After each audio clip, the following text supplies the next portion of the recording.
nouveau logo nationaliste pour la coalition Avenir Québec accompagné d'un document truffé de fautes. Bon début de soirée, mesdames, messieurs. À l'aube de son 4e anniversaire, la coalition Avenir Québec a dévoilé samedi dernier son nouveau logo lors de son conseil général. Afin de symboliser son virage nationaliste, le parti délaisse sa mosaïque multicolore qu'il identifiait depuis sa fondation en 2011. Qu'en est-il de la situation, Amélie?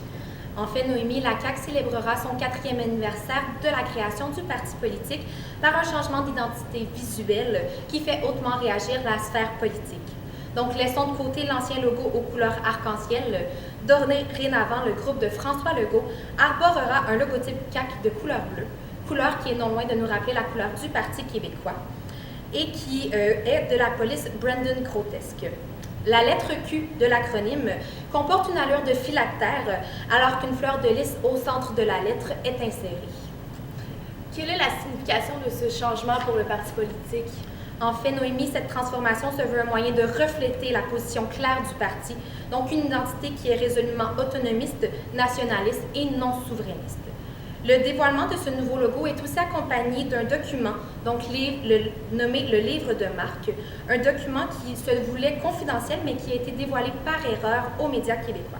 Le problème de ce document est qu'il est truffé d'erreurs, donc phénomène qui est hautement déploré par la sphère politique. Aucun commentaire n'a été émis par François Legault.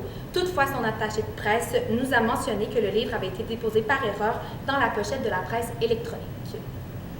La firme d'ingénierie Dessau a conclu une entente avec le commissaire aux élections fédérales. Avons-nous des détails sur cette entente, Maya? Oui, Noémie.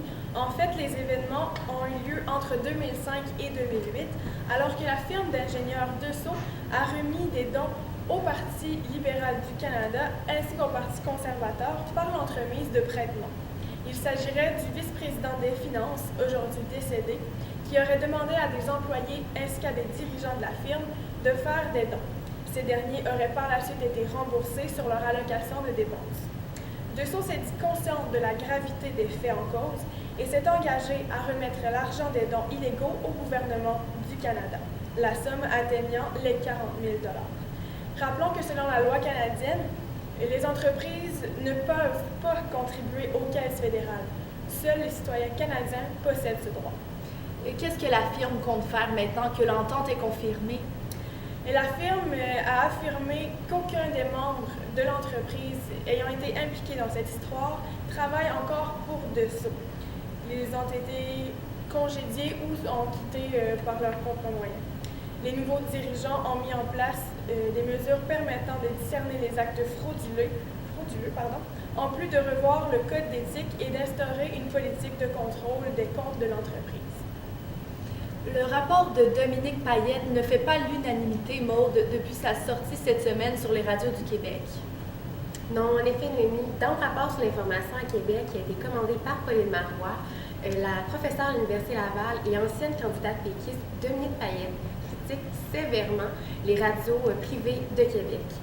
Elle soutient effectivement que ces médias ont créé un régime de peur dans la grande capitale.